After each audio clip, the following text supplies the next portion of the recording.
ये आपका short answer type question है, उसको हम अब आज बताने जा रहे हैं और अपलोड आज करेंगे।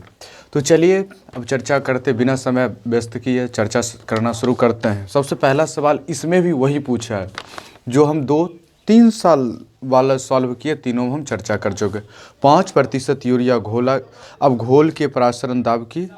अब देखिए जो 5% यूरिया का जो घोल है उसका परासरण दाब, ये कल भी चर्चा किए थे हम पिछले वाले वीडियो में, उसका हम डिस्क्रिप्शन में लिंक डाल देंगे, जाकर के आप देख लीजिएगा सॉल्यूशन कैसे किया गया। थोड़ा सा चर्चा कर लेते हैं इसके बारे में। ये जो है आपका पाई बराबर CRT, इस पर ये इस फार्मूला पर ये फर्स्ट वाला क्वेश्चन बन जाएगा। दूसरा है मानक इलेक्ट्रोड विभव क्या है, तो उसको समझते हैं कि मानक इलेक्ट्रोड विभव मतलब मानक मतलब होता है स्टैंडर्ड, इसको कहते हैं स्टैंडर्ड। स्टैंडर्ड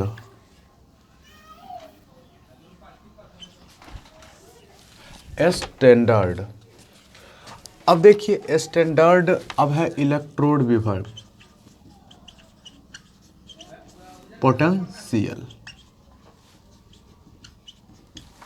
जब किसी भी अर्धसेल का मानक मतलब कहता है कि मान लेंगे कि उसका अगर टेम्परेचर कितना, टेम्परेचर अगर कोई ये है अर्धसेल है आपका, किसी भी अर्धसेल का टेम्परेचर 273 केल्विन लेंगे या फिर टेम्परेचर 298 केल्विन लेना है, और इसके साथ साथ विलयन का जो सांद्रता है उसको 1 मोल लेना। विलयन की सांद्रता 1 मोल और जो है आपका टेम्परेचर 298 केल्विन पर जो भी इलेक्ट्रोड का विभव आता है उसे मानक इलेक्ट्रोड विभव कहते हैं, और इसे इंडिकेट किया जाता है ई नोट से। इसका इंडिकेशन है आपका ई नोट से, इसको इंडिकेट किया जाता है। तो ये भी प्रश्न एकदम पूरा क्लियर हो गया होगा। अगर इसमें भी दिक्कत है आप हमें कमेंट कीजिए। व्हाट्सएप नंबर आपको पता ही है मेरा 6204001475 पर कांटेक्ट कर सकते हैं आप। अब इसके बाद है सक्रियण ऊर्जा। समझिएगा सक्रियण ऊर्जा क्या होता है, हम इधर लिखते हैं आपको सक्रियण ऊर्जा।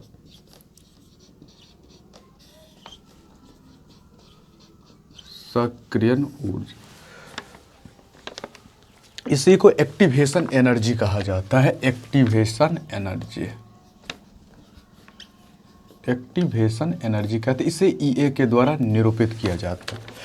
अब देखिए अभिक्रिया जो है अभिकारक की ऊर्जा से अब देखिए उत्पाद बनने में, अभिकारक से उत्पाद बनने में जो ऊर्जा का परिवर्तन होता है, अभिकारक की कुछ ऊर्जा हो गया और अभिकारक से उत्पाद बना, ऊर्जा घटा या बढ़ा, तो अभिकारक से उत्पाद बनने में जो ऊर्जा परिवर्तन होता है उसी ऊर्जा परिवर्तन को हम एक्टिवेशन एनर्जी कहते हैं या फिर सक्रियण ऊर्जा कहते हैं। अभिकारक से उत्पाद बनने में जो ऊर्जा परिवर्तन होता है हम उस ऊर्जा परिवर्तन को ये कहते हैं, मतलब एक्टिवेशन एनर्जी कहते हैं। यहाँ तक कोई दिक्कत नहीं आपको।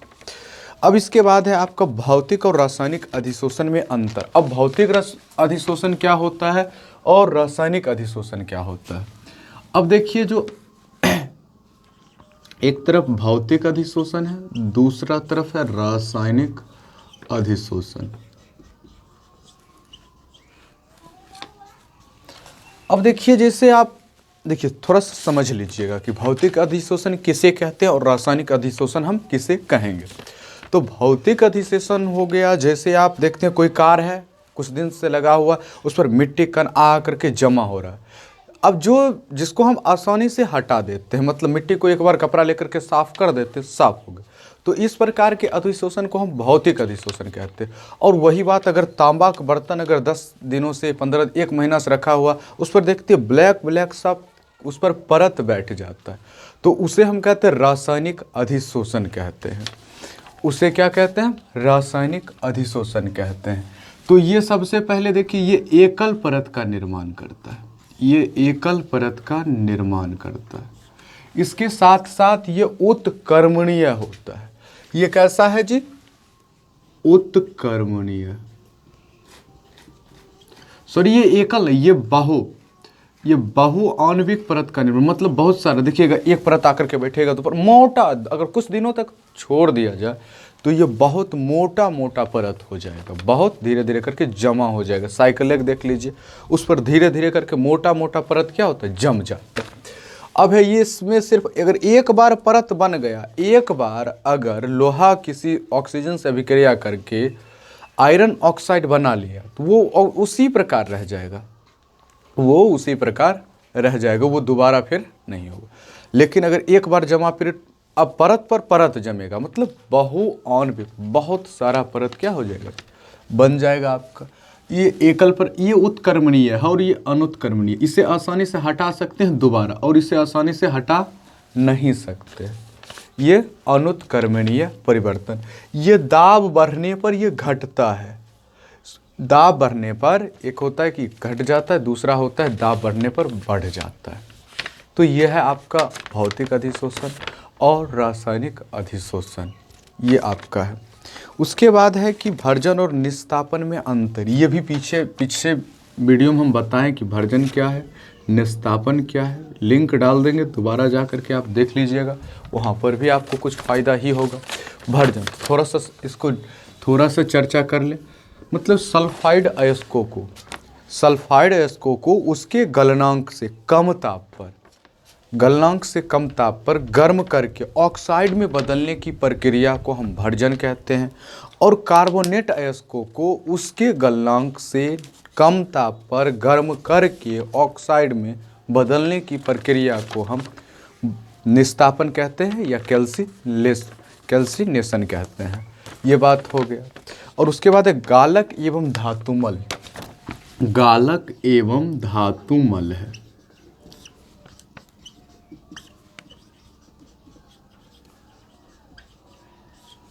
अब है गालक। तो गालक, अब देखिए कि एक अयस्क होता है, तो अयस्क में बहुत सारा अशुद्धि होता है उपलब्ध। अब उस अशुद्धि को बहुत होता है जो मतलब गल जाता, ऐसे नहीं गलता, उसे गर्म कीजिएगा, उसका तापमान जो होता है, अब है उसका जो गलनांक होता है वो अयस्क से भी ज़्यादा होता है, तो वो जल्दी गलता नहीं है। तो इसीलिए उस अशुद्धि को गलाने के लिए, उस अशुद्धि को पिघला करके अलग करने के लिए हम कुछ ऊपर से कुछ पदार्थ मिलाते हैं जो उसे गला सके, अशुद्धि को निकाल सके। जो ऊपर से जिस पदार्थ का मतलब जो अयस्क में उपस्थित अशुद्धि को गलाने के लिए जिस पदार्थ को मिलाया जाता है, जिस पदार्थ को हम ऊपर से मिला देते हैं, उस पदार्थ को हम कहते हैं गालक। अब गालक हुआ, उसके साथ साथ जो सबसे पहले जो पदार्थ मिला है वो भी पदार्थ अयस्क में ज़रूरत नहीं है, और उसके साथ साथ आपको पहले जो पदार्थ उपलब्ध था अशुद्धि, दोनों मिलकर के एक द्रव रूप में अलग होना शुरू हो जाता है। उसको कहते हैं धातुमल। वो बेकार पदार्थ है, धातु का वो क्या हुआ, बेकार पदार्थ जो अयस्क से निकला है। जो अयस्क से बेकार पदार्थ निकलता है उसको कहते हैं हम धातुमल कहते हैं। अब इसके बाद है संक्रमण तत्व जो है रंगीन यौगिक क्यों बनाता है। संक्रमण तत्व, अब है सबसे पहले संक्रमण तत्व कहते किसे, संक्रमण तत्व कहते किसे, संक्रमण तत्व पहले समझते हैं तब जाकर उस पर चर्चा करें। डी ब्लॉक तत्व को संक्रमण तत्व कहा जाता है। जो डी ब्लॉक तत्व है इसे हम कहते हैं संक्रमण तत्व। अब डी ब्लॉक कौन तत्व, डी ब्लॉक तत्व आपको किसी आवर्त सारणी में वर्ग 3 से लेकर के 12 तक, वर्ग 3 से लेकर के 12 तक के सदस्य को हम डी ब्लॉक तत्व कहते हैं। तो डी ब्लॉक है तो डी ब्लॉक को ही संक्रमण तत्व कहा जाता है। तो संक्रमण तत्व रंगीन यौगिक बनाने का एक मुख्य कारण है। रंगीन यौगिक बनाता है अयुग्मित इलेक्ट्रॉनों के कारण, अयुग्मित इलेक्ट्रॉन के कारण ही ये रंगीन यौगिक बनाता। तो रंगीन यौगिक क्यों बनाता है, तो अब जो डी कक्षक है सबसे, अब डी ब्लॉक तत्व किसे कहेंगे, तो वैसा तत्व जिसका अंतिम इलेक्ट्रॉन डी ऑर्बिटल में जाता है। तो जब अंतिम इलेक्ट्रॉन डी ऑर्बिटल में जाएगा तो वो क्या होगा, आपका डी ब्लॉक तत्व होगा। तो और अंतिम इलेक्ट्रॉन डी ब्लॉक में जाना चाहिए और अयुग्मित होता है। युग्मित मतलब जोड़ा में नहीं होता है, वो सिंगल में मतलब सिंगल रहता है। तो ऐसे यौगिक को हम क्या कहते हैं। अब जो ऐसा जो तत्व है जो ऐसा यौगिक बनाएगा तो वो तो रंगीन यौगिक बनाएगा। क्योंकि ये खुद रंगीन है, तो जब यौगिक भी बनेगा वो भी क्या होगा, रंगीन होगा। और अयुग्मित, एक बात और जान लीजिए, अयुग्मित इलेक्ट्रॉन के कारण जो अब वैसा तत्व जिसके बाह्यतम कक्षा में अयुग्मित इलेक्ट्रॉन होता है, इसके कारण ये अनुचुंबकीय भी होता है, अनुचुंबकीय भी इसी के कारण ये होता है। अब इसके साथ साथ आप संकरण भी, इसका भी हम चर्चा करेंगे, कोऑर्डिनेशन कंपाउंड वाला जब सवाल आएगा तो वहाँ पर हम चर्चा कर लेंगे। और ये भी अब है कि कुछ का ज्यामितीय आकार बताना है, तो ज्यामितीय आकार कुछ संकरण आपको दिया गया, जैसे सबसे पहला संकरण आपके पास है sp3 प्रसंकरण, sp3 प्रसंकरण आपके पास है, तो इसका आकार कैसा होगा, तो sp3 प्रसंकरण, जैसे CH4 देखिए, CH4 इसका sp3 प्रसंकरण है, इसका क्या है, sp3 प्रसंकरण।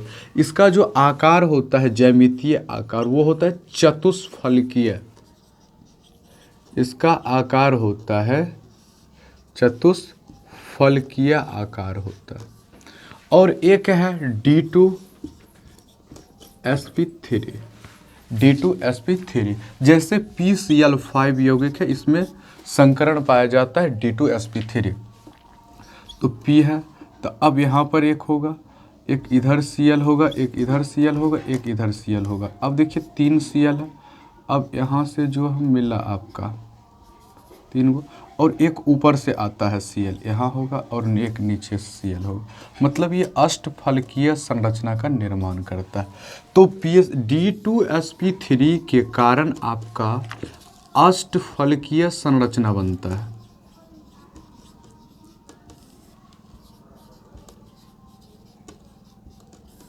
D2sp3 प्रसंकरण के कारण इसमें अष्टफलकीय संरचना बनता है। चलिए यहाँ तक क्लियर हो गया होगा, यहाँ तक टॉपिक आपका मक्खन ही होगा। अब है ऑक्सीकरण संख्या निकालना, चलिए आज हम सिखा देते हैं आपको। अब देखिए, अब 11th में भी पढ़ना है आपको, 12th में भी सीखना, अगर अभी तक नहीं सीखे तो कोई डरने वाला बात नहीं। और ऑब्जेक्टिव में 2 नंबर आपका यही से पूछेगा, ऑक्सीकरण संख्या निकालिए।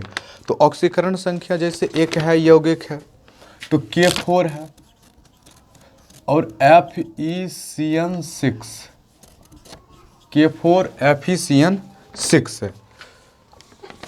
इसका नामकरण भी हम बताए थे आपका, तो नामकरण इसका नाम क्या होगा, उसके बाद ऑक्सीकरण संख्या भी बता देते, पहले नाम लिखते। नाम हो जाएगा आपका पोटेशियम,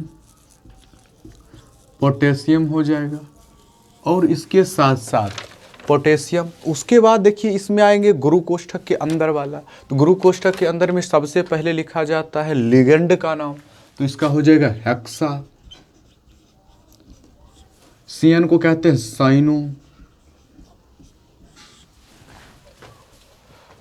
साइनो आयरोनोएट लिख सकते हैं, यस साइनोफेरेट लिख सकते हैं, साइनोफेरेट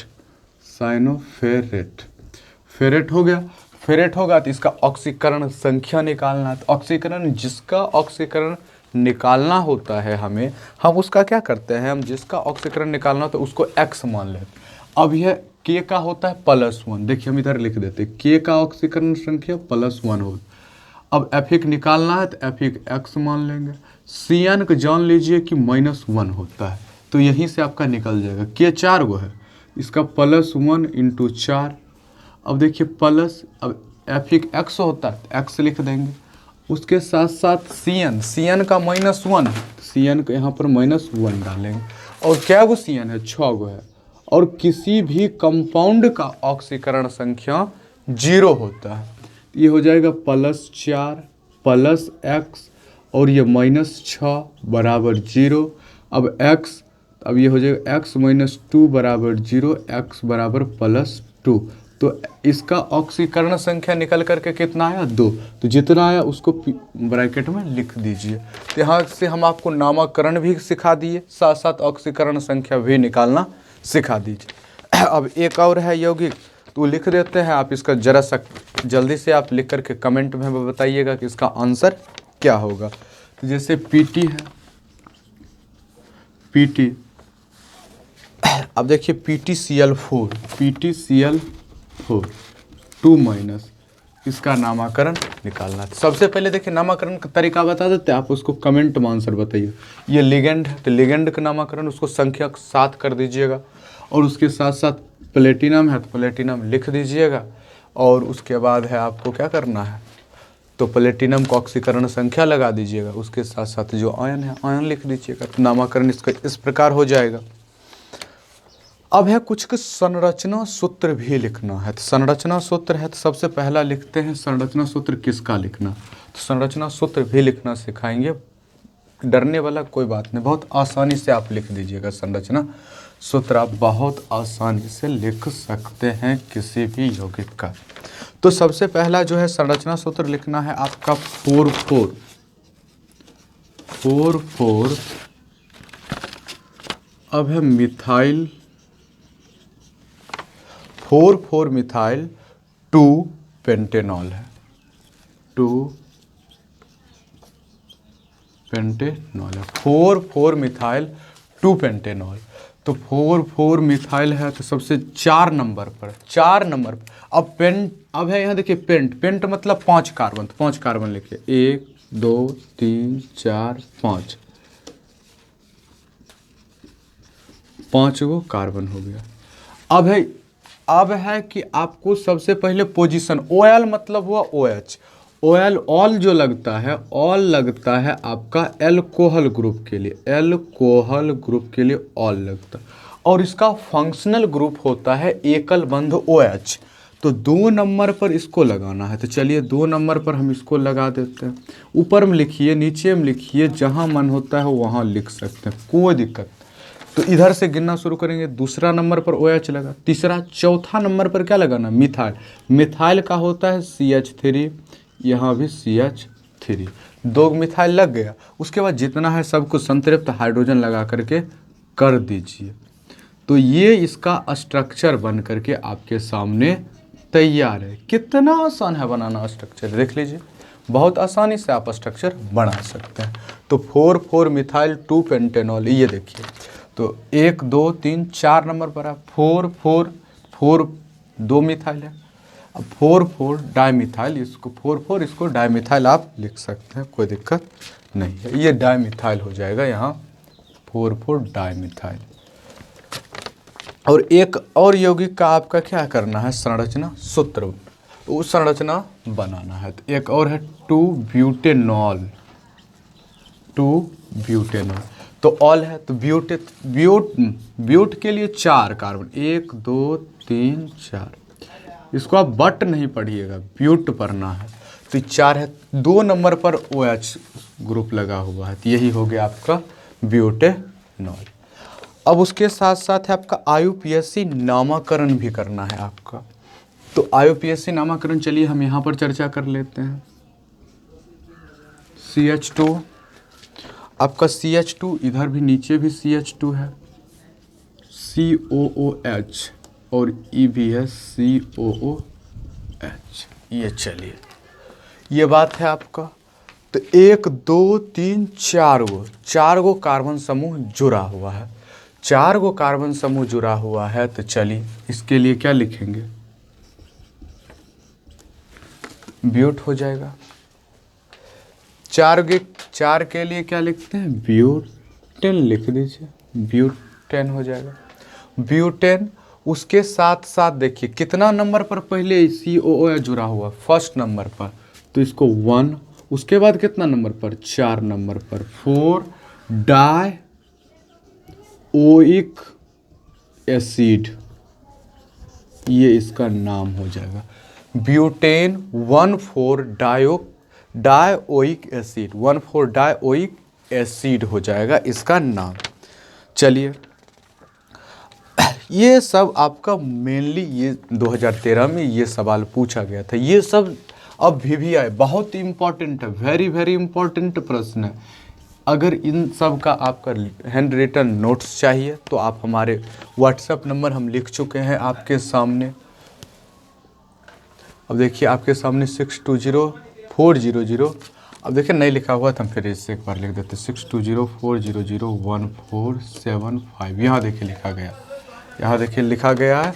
इस पर आप हमको मैसेज कर सकते हैं, मेरा व्हाट्सएप नंबर है, इसी से आपको हर चीज़ की जानकारी मिल जाएगा। चलिए एक बार और समझ लेते हैं सबसे प्रश्न क्या क्या पूछा था। तो 5% यूरिया घोल वाला प्रश्न था। तो इसको हम कहे कि आप डिस्क्रिप्शन हम इसका लिंक डाल देंगे। ये पहले वीडियो में 2 बार बताया जा चुका है, तो हम समय बर्बाद नहीं करना चाहते हैं, जा करके आप देख सकते। मानक इलेक्ट्रोड विभव था किसी भी अर्ध सेल में जब टेम्परेचर 298 केल्विन और विलयन की सांद्रता 1 मोल पर जो विभव आता है इलेक्ट्रोड का, उसे कहते हैं हम मानक इलेक्ट्रोड विभव। इसे सूचित किया जाता है ई नोट से, इसको सूचित किया जाता है ई नोट से। तो ई नोट सेल बराबर होता है, अब ई नोट, अब देखिए ई नोट रेड और उसके साथ साथ माइनस, मतलब ई नोट रिडक्शन माइनस ई ऑक्सीडेशन नोट जो आप बोलते हैं वो होता है इसका फॉर्मूला। सक्रियण ऊर्जा, अभी देखिए किसी भी अभिकारक से उत्पाद तक के भी, अभिकारक से उत्पाद बनने में जो ऊर्जा परिवर्तन होता है उसी को हम कहते हैं सक्रियण ऊर्जा कहते हैं। ये भी बात क्लियर है। भौतिक और रासायनिक अधिशोषण, तो वैसा अधिशोषण जो मतलब आता है होते रहता है।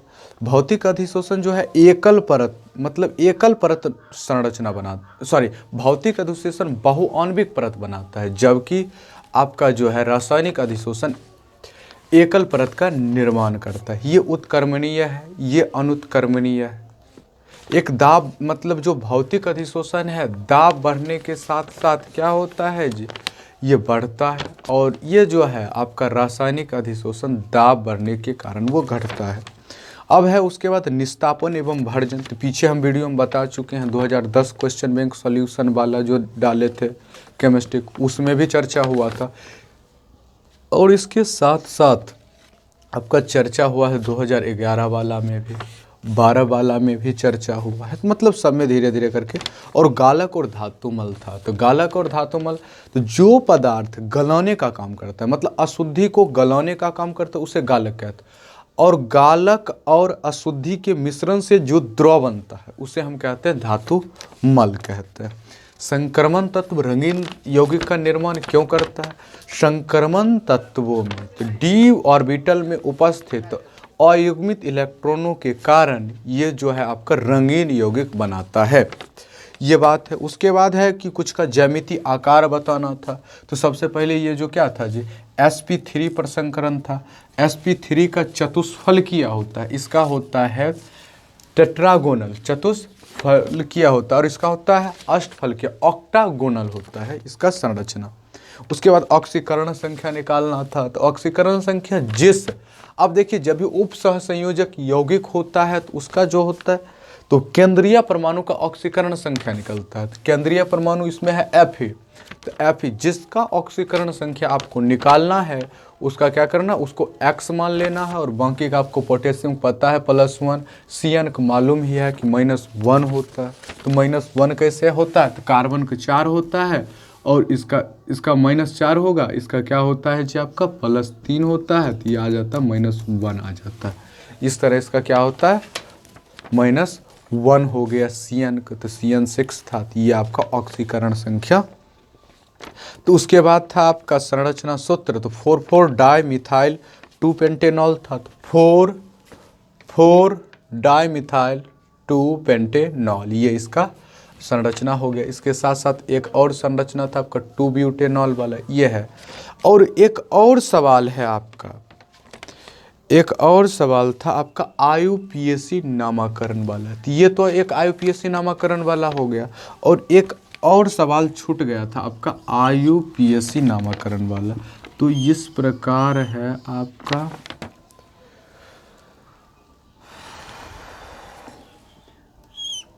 COOH, और यहाँ पर एक है, ये जितना यहाँ पर मुड़ा हुआ जो कोना दिख रहा है उतना जगह कार्बन है। ये दिख रहा है, यहाँ भी कार्बन, यहाँ भी कार्बन, यहाँ भी कार्बन, यहाँ भी कार्बन, यहाँ भी कार्बन, और नीचे आया है तो यहाँ भी कार्बन।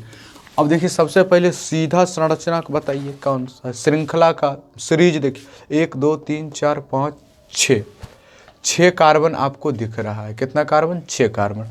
6 के लिए क्या होता है, हेक्स लिखते हैं। तो इसके कितना नंबर पर हो जाएगा, तो अगर इधर से फर्स्ट नंबर पर इसको देखेंगे तो 1 2 3 4 नंबर, 4